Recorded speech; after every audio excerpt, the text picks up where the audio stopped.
Hey everyone, Paul and Jason with Cryptoversity. Jason, how you doing today? Paul, I'm doing great. How you doing? We're doing fabulous. Another day. Guys, if you find any entertainment or educational value, please like and subscribe below. It helps us help you. And remember, we're not financial advisors, so please do your own research. Jason, we got a fun topic today. Actually, one of my favorites, Gala Games. Yeah, you turned me on to it a little over a year ago. We made a killing in it with the NFTs and nodes and all their whole ecosystem. And I wanted to dive deep into it because I know it's one of your favorite projects as well. And there's just so much to it, right? It's just so diverse. Well, you turned me on what back in October of last year, Yeah, yeah. maybe a couple months prior, and we got in at the node level, right? I wanted you to talk a little bit about Gala's nodes because nodes in general have a little bit of like a scam sense to them a lot of times because there's a lot of side projects that tried to do the whole node play. But Gala is different, right? They have a lot of utility, it seems, behind their nodes, and it's not just like a get rich quick scheme or anything like that. It's for their actual ecosystem. What do you think about Gala in general and their nodes, and what's your intro to it? I think Gala is a very unique project. It's the first project, in my opinion, that came along in crypto that was doing something different. Like their first idea was to do gaming, crypto gaming, which is completely different from traditional gaming. In traditional gaming, you pay for the game, you play the game, and you buy skins or weapons or whatnot. But anything you buy in the game, you don't really own. Like if you're done playing the game, that money is just gone. You can't sell the things you have purchased. Whereas within Gala Games and crypto gaming, if you buy a skin or a weapon or something that makes you better in the game, you buy it in the form of an NFT. And then if one day if you're done playing that game, you can sell that NFT or trade it or whatever. You actually have ownership of the assets that you purchased. And I think that's going to change the gaming industry. I know that traditional gaming has been a little slow to adapt to this. They've been a little bit resistant, but it's just a matter of time before gamers figure out that, oh, I put $3,000 in that last game and now I have nothing to show for it, right? Yeah. And so that was their first entry into crypto was gaming. And they offered the nodes, which me and you got invested in. And you're right.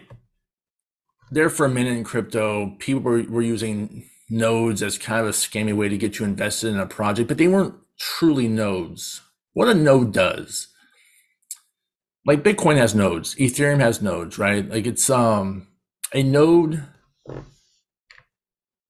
is what operates the network. So when a transaction on Bitcoin goes through it, it first has to be verified through at least one node. And then that's how it secures the network, right? And that's what Gal is doing. They're building out their own blockchain, Mhm. and those nodes will operate that blockchain. And they're limited. There's only 50,000 of them available. So if you put that comparison with something like the 10,000 that a bigger project has, like there's probably I don't know how many thousands of nodes that run Bitcoin, but there's many, maybe a million. Like I don't know what the numbers. I'd have to look into it, but there's a lot. Yeah. So these nodes being capped give them value because the only thing that keeps people from running a Bitcoin node or an Ethereum node or whatever is just the barrier of entry is knowledge and the price that it costs you to buy the setup. But there's no hard cap on how many nodes can exist. So if you're early to a project and you run a node and it's highly profitable, there's nothing stopping a million people from coming in to take away from your profit. Yeah. So that's why I think the Gala nodes are pretty cool. The founder nodes are pretty cool. How much are they now? I know that when we got in, well, when you got in, they were very low.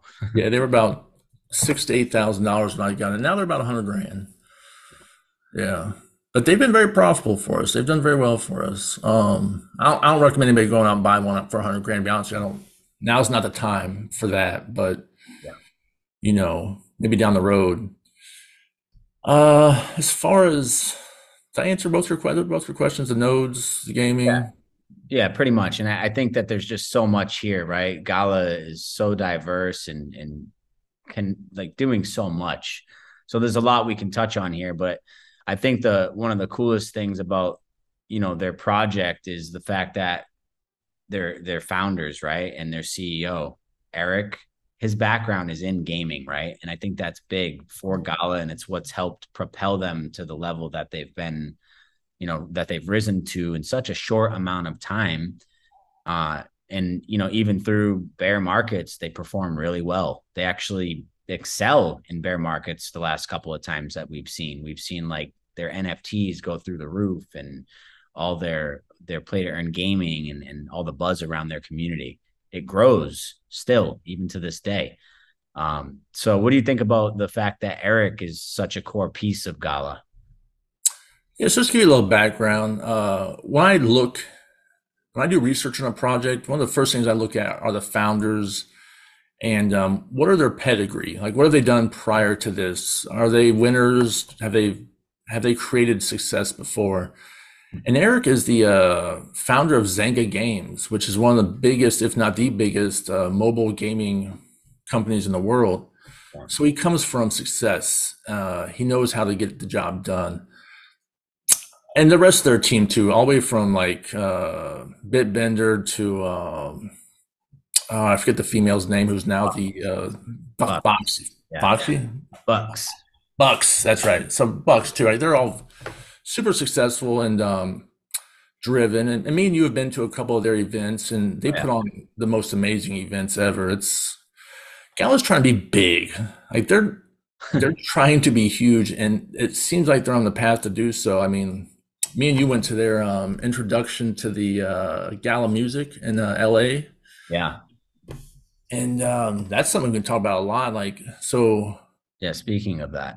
yeah, right. In the music industry, traditionally, when you're new, all you want to do is get signed, and you live poor until you get signed, and then some guy comes around and gets you a contract and gets you a little bit of money. But now you're kind of slave to him until that contract ends. And we've seen throughout history how many very successful artists don't make any money because of these contracts. Yeah. It's not only that, actually. What's crazy, even crazier is, Ticketmaster, right? They sell tickets for these artists. The artists don't even get that data, right? The information. Ticketmaster and these third party ticket sellers own all the data. So they can't even get their emails and phone numbers and do any sort of like thank yous or remarketing or anything. It all goes through a third party. And I find it really interesting that this Gala Music, which I think the first partnership is with Snoop Dogg, right? He Yeah. plays a pretty important role. Uh, they're going to blow that up, but it gives the power back to the artists, right? They have total control over their fans, over their music and their tickets and everything. But how does it actually work? Like with Gala Music and the nodes, because there's just so much to it. They sell tickets on the blockchain and albums on the blockchain and everything like that. So there's just a kind of a lot to it. I think to simplify it, Paul, it all comes down to decentralization. Mm-hmm. The core belief and foundation of everything in crypto comes down to the idea of decentralization. Most of your life is centralized. Your schools, your money, your everything. It's just your internet, your TV. It goes through a point of centralization. Like your money goes to your bank and the government. Your schools go through the schools, right? To decentralize something means there's no central point of power, Yeah. right? And this is what the power of decentralization can change everything. And this is what Gal is really trying to accomplish and show the world that if you take away centralization from music, the money goes to the creators, right? Where it belongs. And the power is held between the creators and the fans. That's where it belongs. There shouldn't be a middleman between that, right? And that's what they're doing. And that's how it works. So what they're going to do is turn albums and music into NFTs, Yeah. and then the nodes will run the network, right? So it's kind of like, think of the node system almost like a Netflix type situation or a Spotify, Yeah. but it's decentralized. You have node operators who get reward for the transactions, and you have the the listeners and the creator, and that's all there really is to it. It's a more pure form of a system. Yeah, and they actually are doing like remote. They're selling tickets to concerts and venues and things like that. That they're actually bringing everything into the blockchain, like into their whole ecosystem. It's fascinating. I turned on my nodes today. Actually, you get rewarded in decibels, right? And decibels allow you in the future to essentially trade for different things within Gala's ecosystem. But like you said, it acts as if a streaming service, right? You're a Spotify or your own streaming platform for Gala, so for all the music to support it. Yeah, just to clarify for the audience, that's the music nodes, right? Yes, yeah, the music nodes. Yeah. Yeah, it's pretty cool. Yeah, So it's very cool. I mean, it can change the world. Like it's amazing to me, Paul. It really is how one small idea can change the world in such great ways. And Cal is a good example of this, like changing the world. Like if they're successful at this, they will change the music industry. Much like how live streaming, like you remember when you used to go to, if you wanted music, you had to go to a CD store at the mall, right? yeah, But overnight, those things disappear. Much like you don't see bookstores anymore, those things disappeared without you noticing. These things disappear.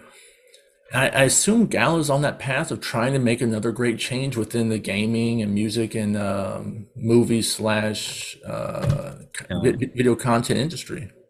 yeah. That is kind of the next point I wanted to talk about was Gala Film because the music thing it has been tried before, right? As far as like music on the blockchain and giving the power back to the artists, film has never been tried before, and they're the very first to the party, and they're actually in the process of becoming very successful at it. So they're basically starting Gala Film, right? Which they're selling nodes as well, so they can operate as like your own Netflix streaming service. And I'm just trying to wrap my mind around how that's going to work too. But I guess you already hit the nail on the head where you said it's just all about decentralization, right? Yeah, I mean that's really what it comes down to. I mean, you can wash and repeat this whole service into almost anything. Like you can decentralize anything and make it more pure and more less manipulated and controlled by a So centralized entity, you know? you're kind of giving the power back to the actors and producers and directors with this format, right? As opposed Yeah. to all those big conglomerates, right? Owning like the majority of all profits and everything. Just think for a second, Paul, how powerful this could be. Like, so a few years ago, if me and my wife wanted to watch something, we had to watch it on like Netflix or, a cable provider or whatnot. And those cable providers are the most ridiculous things, right? Like you start off at $60 a month and you look at your bill 3 months from now, it's $120. And you have to call them and say, what the hell happened, right? Yeah. And then I started getting into YouTube real heavy about, I don't know, 3 years ago. And now that's all I watch. Like if I can't find it on YouTube, I just figure I don't need it at this point. Like because there's so much available and Mm. it's so pure. Like I can find anybody anywhere talking about anything I want to listen to. Like if I want to educate myself on quantum physics, I can find it on YouTube, right? Yeah. Now I don't have to worry about a centralized entity like Cox Cable or someone like that giving me the 50 options of things I can watch, right? Mhm. This is the power of evolution and revolution within decentralized blockchain. Yeah, it makes you think a little bit because decentralization really takes the power out of a lot of big money, big companies' hands, right? The Yeah. government's hands, everything. And you wonder like that's the beauty of it is there's nothing they can do about it. But you wonder who's going to try and do something about it just because there's just so much, you're taking so much power. Like, are there risks involved, would you say, with this? Well, the only real risk is on whether or not they're able to get to the finish line, right? But here's the cool thing about Gala is they're a first mover within the market, and that usually gives them a really big advantage. And I know we're not the only ones bullish on this. I know a lot of top crypto YouTubers are very bullish on Gala just because of what they're trying to accomplish. Yeah. And if they're even remotely successful, Gala is going to be a Goliath, not only within crypto, but within any industry. Yeah. Because their arm, Gala's ability to reach, like you said before, they're not the first ones to try on music. There have been other blockchain attempts at this, but they weren't successful because their reach, they didn't have the reach. Gala's got the reach. Like they reached out and grabbed Snoop Dogg. They reached out and got certain partnerships with other gaming companies that are successful that aren't crypto yet, right? So they're able to connect the dots on a further level, on a deeper level, right? Yeah. And but the only real risk with the Gala is on whether or not they're able to get to the finish line. And that's, I mean, they would be able to answer that question better than I could. I don't know how deep their books are or whatnot, like as far as financial. Yeah. I assume they're deep considering where they come from, you know. Where they come from, the community they've built, kind of what everything they've done with their NFTs, nodes, everything. And, their core team is clearly done a lot of this stuff before. You can see it with Eric and Bucks and Bitbender. The way they talk and the way they carry themselves is pretty amazing to watch, right? They can move audiences and they really are passionate about what they're doing. So Yeah. that passion comes a long way, and their experience brings them a long way that most projects just don't have. It's kind of hard to find. You know this, Paul, right? Like when you first find out about a project you might be interested in investing in, one of the first things you do is you go to their Discord, right? Because that's where you find out how passionate people are or aren't on the project. And you spend a lot of time on their Discord. You know it's pretty active. Like you can really spend a lot of time on their Discord just talking to people. Like Yeah, it's that's always a good sign on where a project's going. Yeah. active, positive. People, obviously love the project. So it's cool. So if I'm a new investor, right, or someone coming to crypto, what's the entry point, would you say, for Gala? Like if you had to throw out some recommendation as far as like what to look at, what would you say is the best? So if I showed up to Gala now versus last year, I would personally look into getting involved in the movie nodes. Yeah, So I film. think they're relatively cheap right now. I think they're about $3,000 or $4,000. Yeah, And just to give you a little bit of history,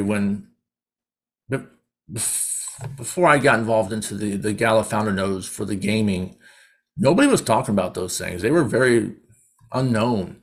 yeah, And the whole gamble is, okay, I'm gonna throw a few $1,000s at this investment at this node that you actually have ownership of this node, right? It's limited. If they are successful, that node will become very valuable and it will generate you daily income, right?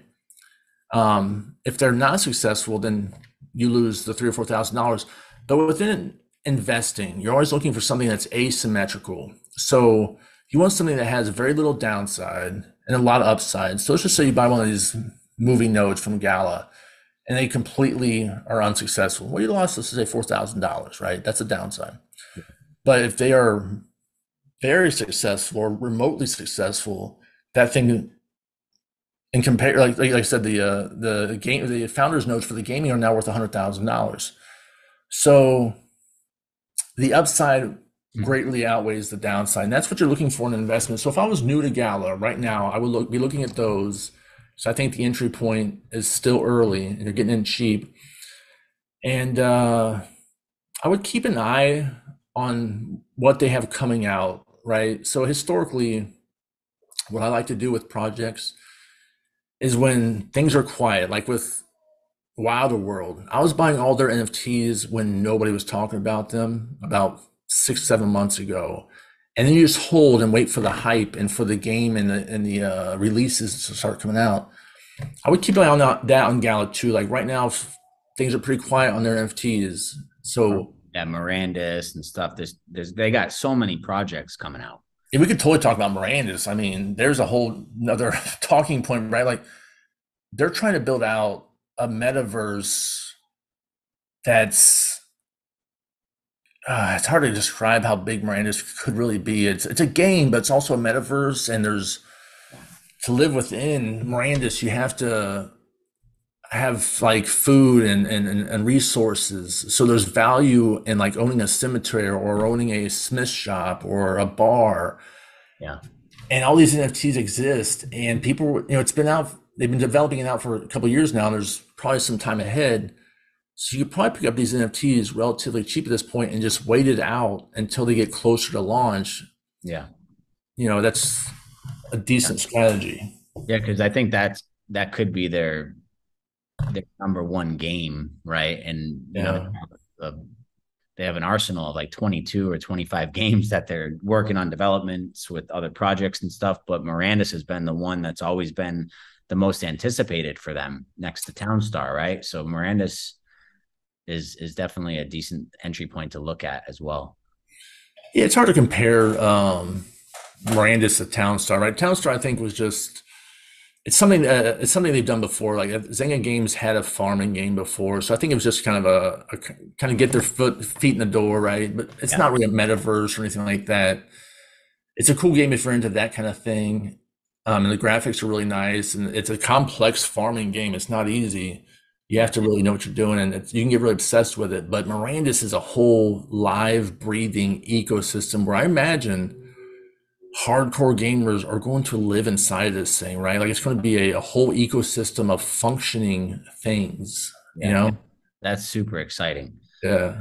Yeah, man. Well, really good info. I love Gala. There's so much to the ecosystem, right?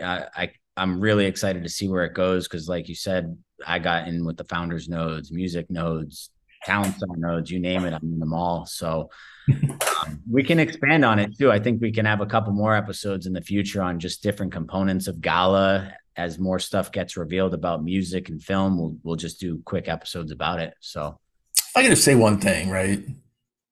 And I'm sure you would agree with me on this, Paul. I've watched a lot of interviews with Bitbender. yeah, I don't think the interviewer ever asks the right questions. It's almost like lots of times these guys haven't done enough research. They just kind of get Bitbender on there and ask him very generic questions.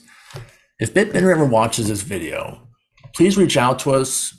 We would love to get you on the show and ask you the right questions, like the real, like we're obsessed with your project. So I just feel like no one's really given you the proper interview yet. and we're ready to. We're ready to. If Yeah, you hear it, Bitbender, let us know. We're here and we're waiting. yeah. That's a good point, Jason. I totally agree. Cool, man. Well, we'll talk to you soon, and we'll have another topic for you guys tomorrow. Thank you very much. We're happy you're here, and thank you, Jason. Paul, as always, I appreciate you, brother. We'll talk to you later. All right.